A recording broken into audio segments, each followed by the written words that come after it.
Bonjour et bienvenue dans le Journal des Sciences. Au sommaire de ce numéro, les débuts explosifs du plus grand télescope mondial, un récif corallien vieux de 548 millions d'années, un champ magnétique terrestre en déclin et des araignées amatrices de poissons.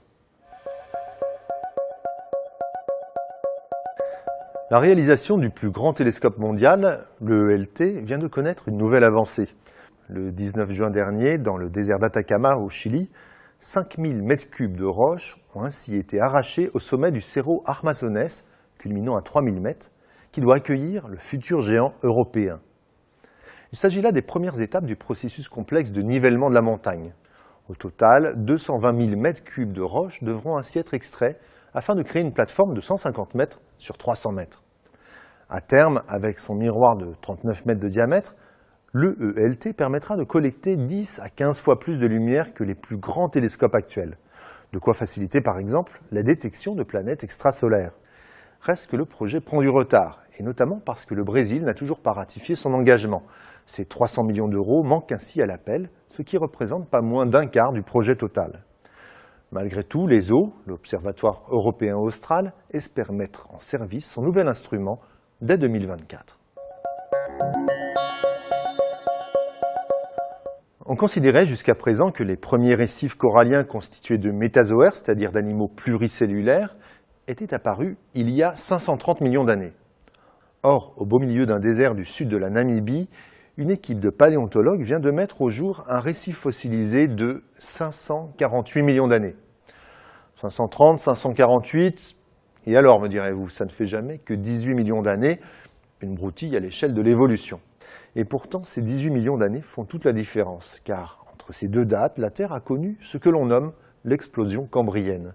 Un épisode fulgurant remontant à 540 millions d'années, au cours duquel sont apparues la plupart des grandes lignées animales encore présentes aujourd'hui. Pour beaucoup de chercheurs, la capacité des métazoaires marins à fabriquer un squelette, et donc à former un récif, serait une adaptation pour résister à cette explosion cambrienne. Or, cette nouvelle découverte vient tout remettre en cause.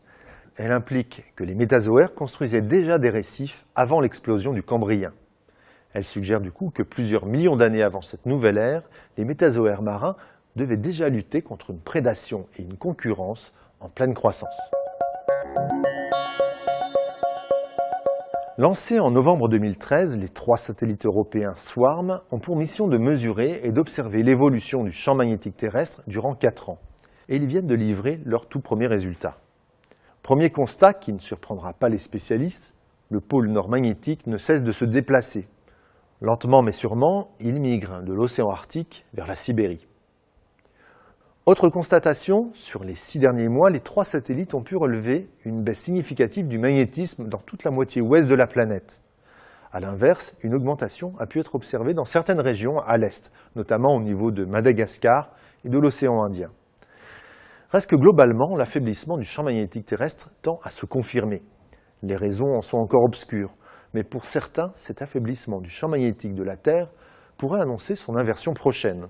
Un phénomène qui se produit en moyenne tous les 250 000 ans et qui s'est déroulé pour la dernière fois il y a 780 000 ans. Une inversion qui, si elle devait se produire bientôt, s'étalerait sur plusieurs milliers d'années. Les pôles magnétiques se déplaceraient alors sur toute la surface du globe, causant probablement des dysfonctionnements importants dans les installations électroniques spatiales et terrestres. Cependant, le bouclier magnétique terrestre qui protège notre planète des particules spatiales ne devrait pas en être affecté.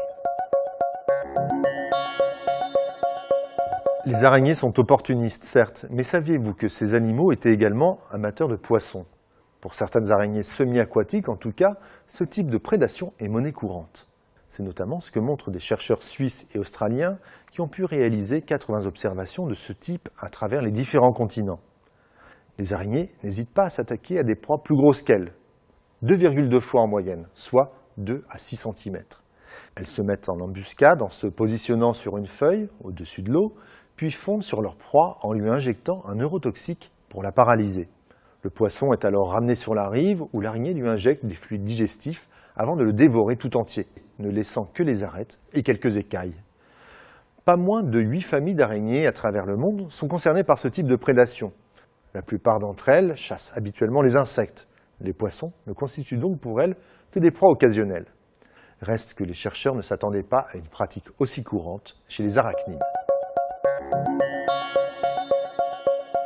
Voilà, ce journal est terminé. On se retrouve très bientôt pour un nouveau tour d'horizon de l'actualité scientifique. Bonne semaine à tous.